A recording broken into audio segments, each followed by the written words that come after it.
எங்கள் வீட்டுக்கு தேவையான மஞ்சளை நாங்கள் வாங்கி அரைச்சின்னு வந்துடுவோம்.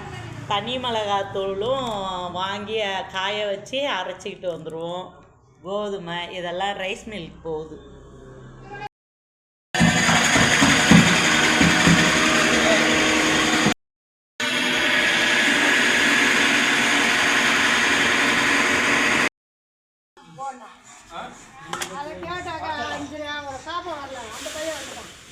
இந்த வழியாக அவங்களுக்கு கொடுத்து அது அந்த வழியாக போயிட்டு பசங்க கேட்டுங்க அவங்க பார்த்துட்டு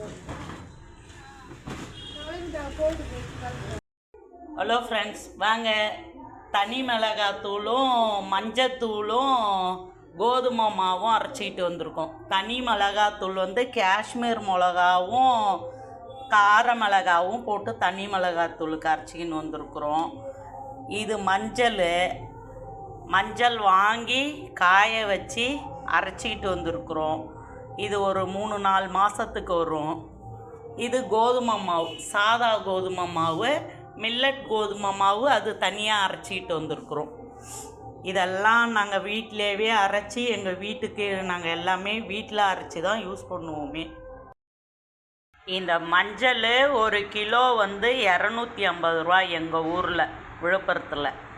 உங்கள் ஊரில் என்ன ரேட்டுன்னு சொல்லுங்கள். இது 2 கிலோ மஞ்சள் 500 ரூபா ஆகுது. அரைக்கிறதுக்கு ஒரு 100 ரூபா ஆகுது. 1 கிலோவுக்கு 50 ரூபாங்களாம். 2 கிலோவுக்கு 100 ரூபா ஆகுதுங்க.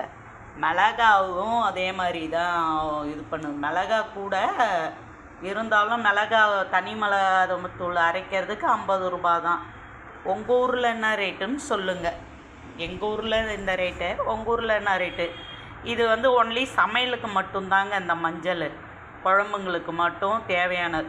சாமிக்கெல்லாம் வாங்கி இது பண்ணிக்கோங்க. இது மிளகாத்தூளோடு அரைக்கிறதுனால அதில் வந்து சாமிக்கெல்லாம் வைக்கக்கூடாது. அதனால தான்.